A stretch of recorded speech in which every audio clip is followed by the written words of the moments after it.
este momento en línea a Mariano Sigüet, agente fiscal del caso de la masacre de Monte, con quien vamos a charlar de la sentencia. Hola Mariano. ¿Qué tal? Buenas noches, ¿cómo están? ¿Qué tal? ¿Cómo te va? ¿Qué tal? Buenas noches, Bien. Mariano.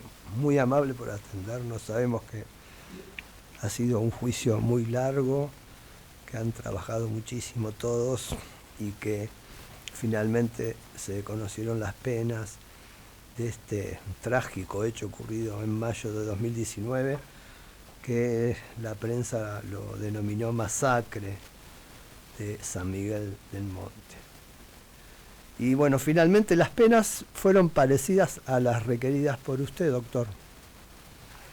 Sí, en realidad sí fueron parecidas, no fueron las mismas, pero fueron parecidas. Nosotros habíamos sentado nuestra posición como sobre la base de la reclusión. En tal sentido habíamos pedido para los condenados por el homicidio a reclusión perpetua y para el resto de los otros dos que estaban en grado de tentativa una pena de 20 años.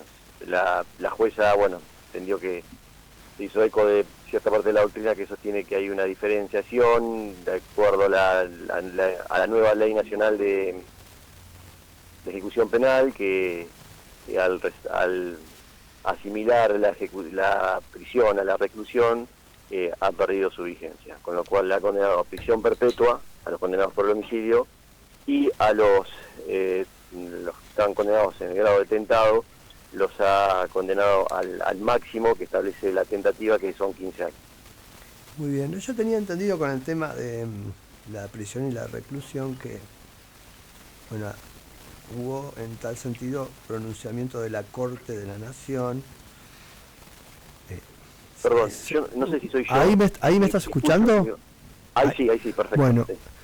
No, te decía que hubo pronunciamientos de la Corte de Nación sobre esta especie de pena, y creo que en el último, si mal no recuerdo, decía como que hay que analizar cada caso en particular, ¿no?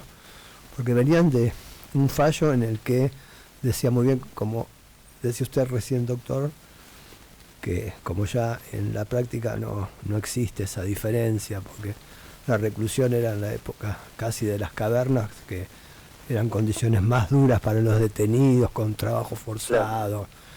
La cárcel de Ushuaia es uno de los emblemas, ¿no?, de ese sentido de las penas.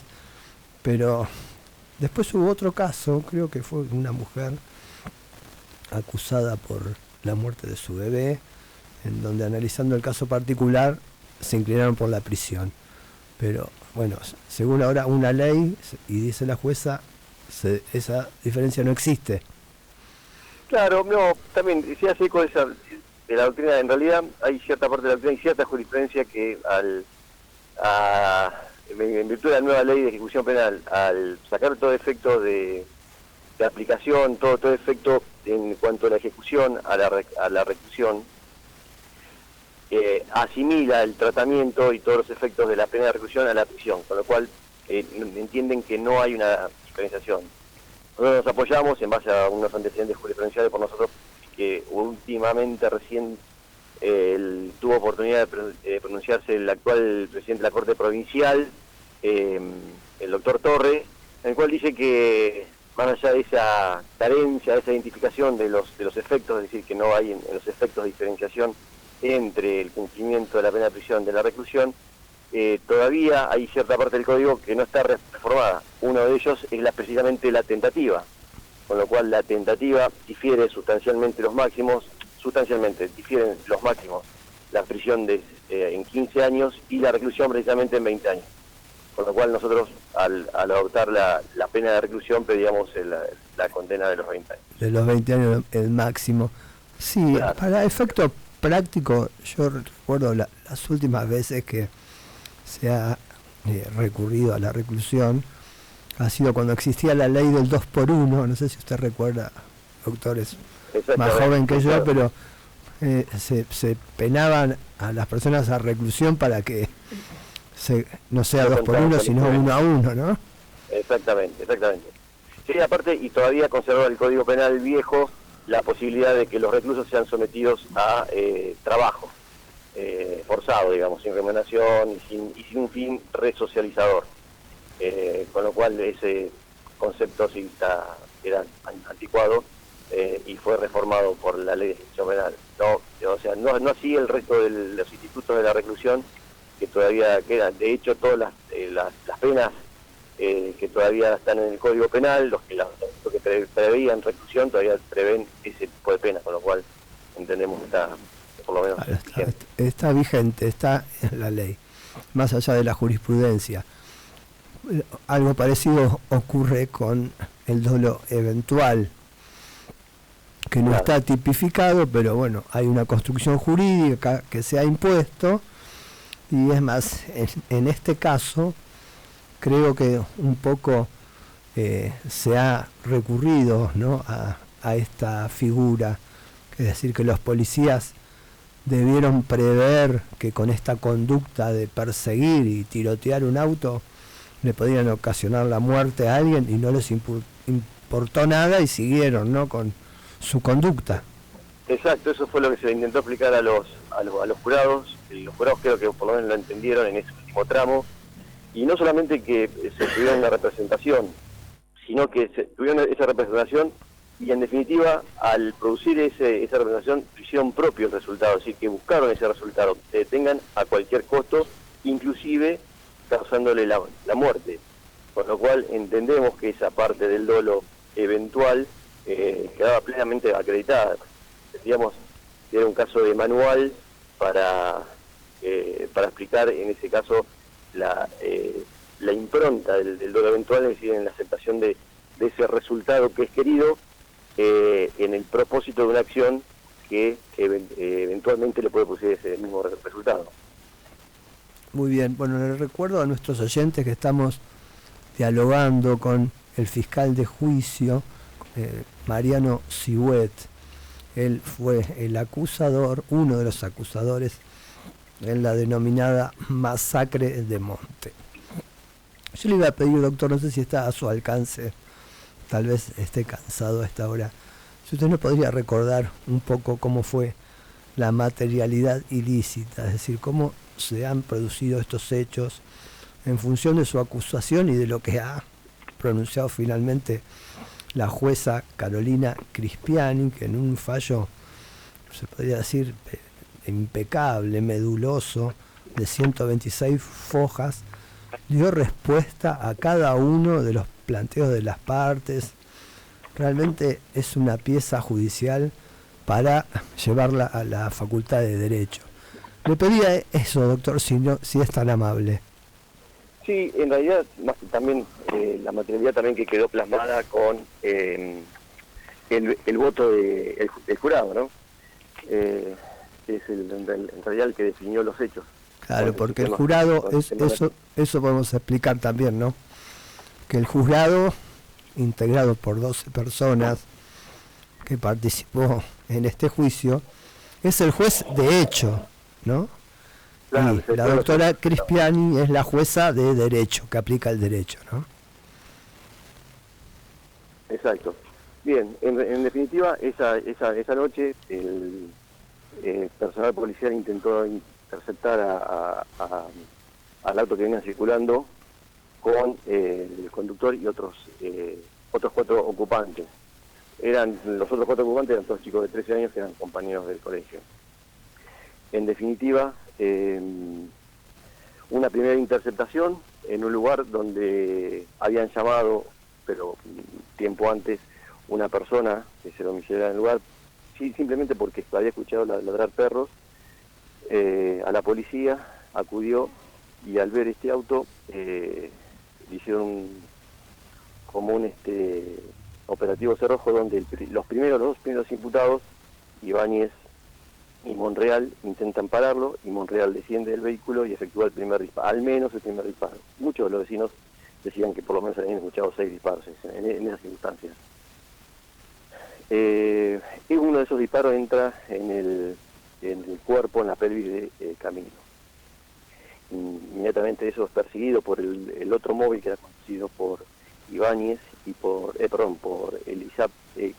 Esilape y García, a los tiros, directamente por toda Monte, en la avenida Central, y en un momento cuando llegan a la colectora de la Ruta 3, producto de los disparos y de la velocidad que venía, hacen que impacte sobre un vehículo que estaba estacionado con un camión que había un desperfecto en esa colectora, produciéndose la muerte ahí de los cuatro chicos y bueno, sobreviviendo Rocío Pagliarello.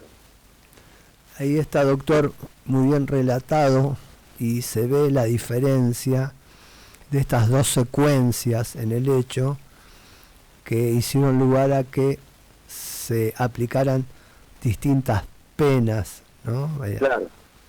Nosotros lo que sostenimos la tesis inicial era que todo formaba parte de un hecho con una asignación funcional, porque no podrían haber sido interceptados la primera vez si no fuera por la participación de los dos primeros policías que habían intentado participar, intentando cortar el camino y provocando por lo menos la lesión de uno de los chicos, como asimismo tampoco la persecución en esa circunstancia podía haber sido la misma en caso de no haber producido esos disparos. Con lo cual entendíamos que había una autoría funcional de cada uno de los integrantes. El jurado no entendió eso, que es una solución perfectamente válida y una de las opciones que escribió para que analicen, entendió que separó el hecho en dos. Una primera tentativa, que no llega a su resultado por cuestiones ajenas a la voluntad de los dos primeros policías, y después un hecho ya sí consumado con los otros dos policías. Mariano, ¿qué tal? ¿Cómo te va? Te hago una consulta. Sí. ¿Va a haber algún otro proceso por maniobras de encubrimiento para que la gente conozca?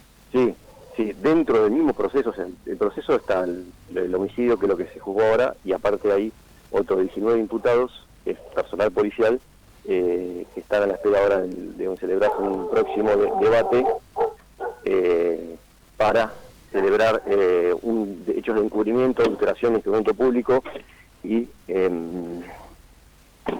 adulteración de instrumento público e incumplimiento de los deberes de funcionario público. Son 19 policías que están, algunos de ellos detenidos y otros en libertad, pero a la espera del debate que se va a celebrar con la intervención del mismo tribunal.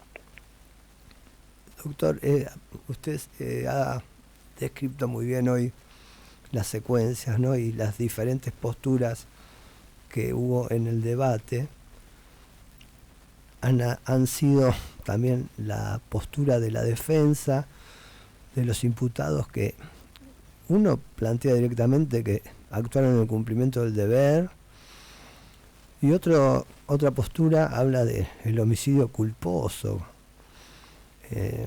Yo creo que seguramente va a haber recursos en casación, no tanto de su parte, porque en su parte creo que no hubo agravio, ¿no? Más o menos es lo que usted había planteado. Claro, en realidad no fue culposo, ninguno de ellos intentó hacer un hecho culposo, ¿no? Lo que sí era un cumplimiento del deber, que simplemente se había excedido en ese cumplimiento del deber. En ese exceso puede dar lugar a una figura culposa, pero en definitiva la estrategia de la defensa fue siempre el cumplimiento del deber.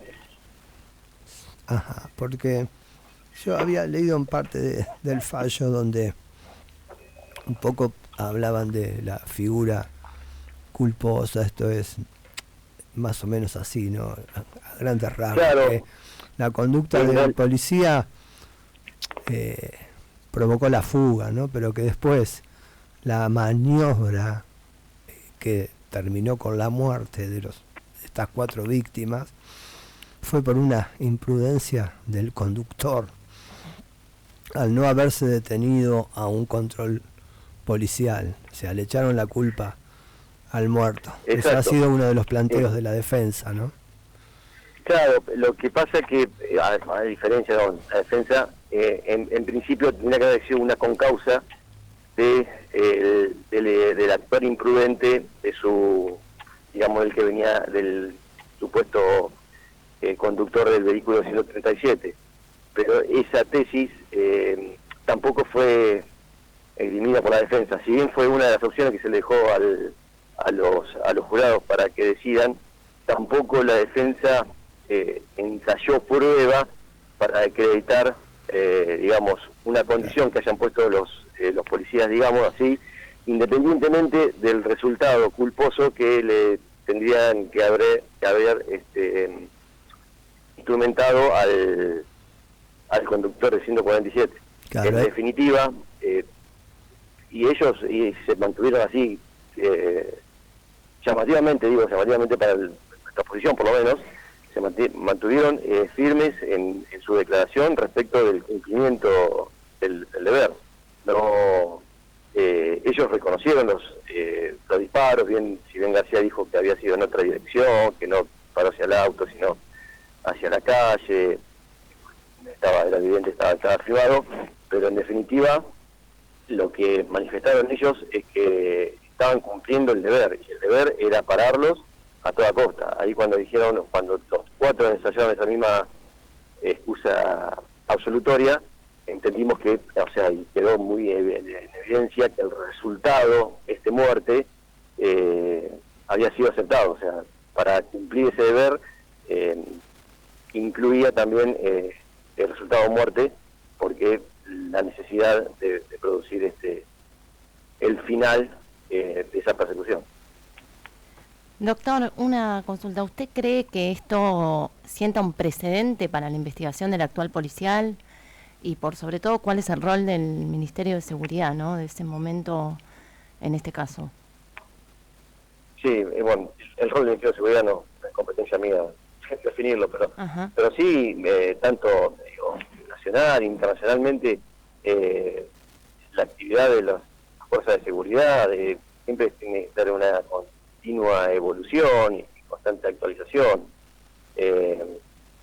No podemos tener protocolos de actuación desactualizados, también porque van avanzando los medios y las capacidades de actuación tanto de personal policial como también de la sociedad civil, con lo cual, como el derecho también es una materia que está en constante evolución, los protocolos de actuación de las fuerzas de seguridad entiendo que tienen que estar en constante actualización, y no es lo mismo también diferenciarlos en caso de circunstancias, cómo se debe proceder en una ciudad no tan poblada, en determinadas circunstancias como puede ser en lugares descampados, un sinfín de situaciones que tienen que ser continuamente reevaluados y, a mi entender, y puestos en la actualidad.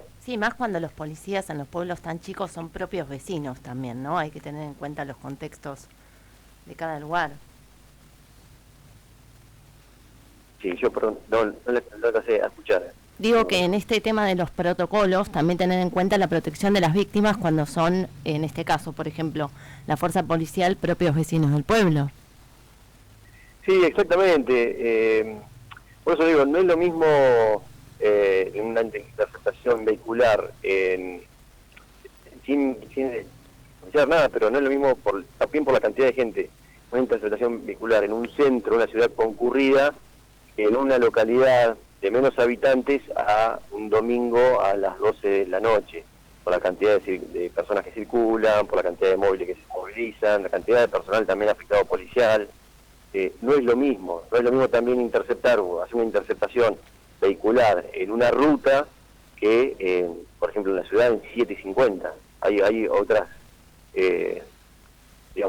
circunstancias fácticas que tienen que ser evaluadas para llevar adelante.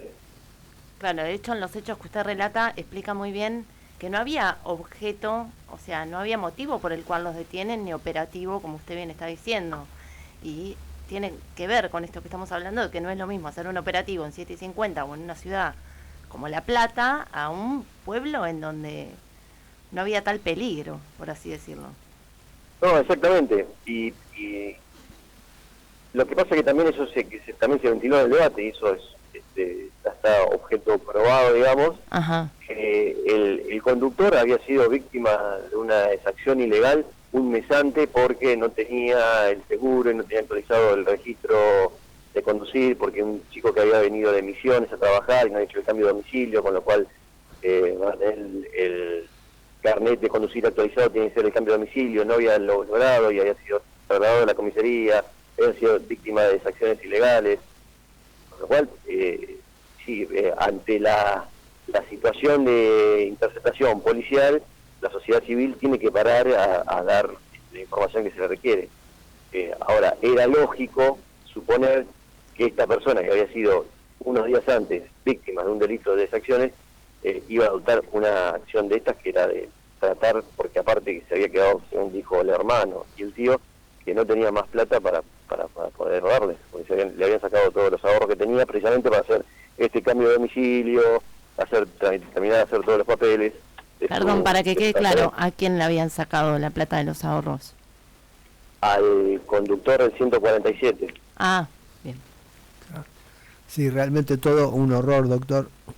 En el fallo, la jueza Carolina Crispiani, también con buen criterio, al jurado en las instrucciones, les da una serie de puntos esenciales con respecto al protocolo que le da el Ministerio de Seguridad a la fuerza policial, ¿no? Y hay uno que es descollante, que dice que primero que nada hay que preservar la vida de las personas, y dice que el uso del arma de fuego se debe concretar, pero en un caso extremo, ¿no? Claro. Creo que ahí ya no hay más nada que hablar, ¿no?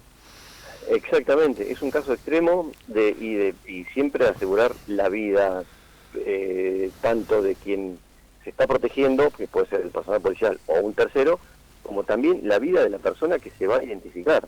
Por eso es extremo, es una fuerza letal extrema.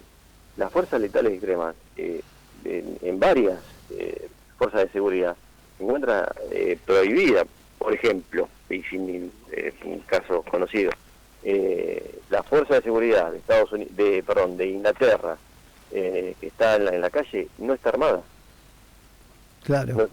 No tiene armas para portar habitualmente. Sí, sí. Con lo cual, eso estamos hablando siempre de una situación extrema.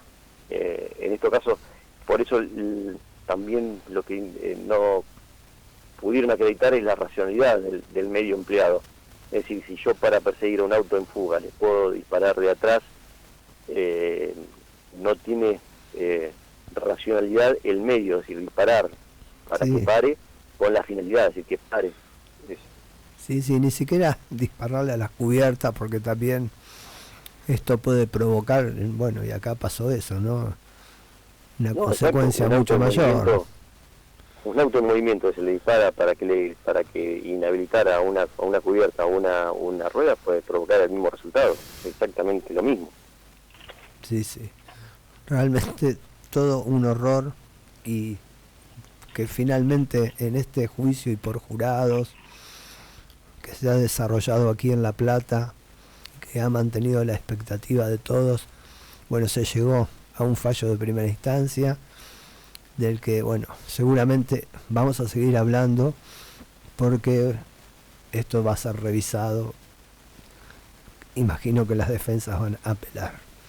Así que, doctor Mariano Sigüet, fiscal de juicios de La Plata, que participó en este resonante caso, le agradecemos muchísimo su presencia aquí, no su presencia, ¿no? Este contacto telefónico, y que nos haya explicado con tanto detalle este voluminoso fallo de la doctora Carolina Crispiani.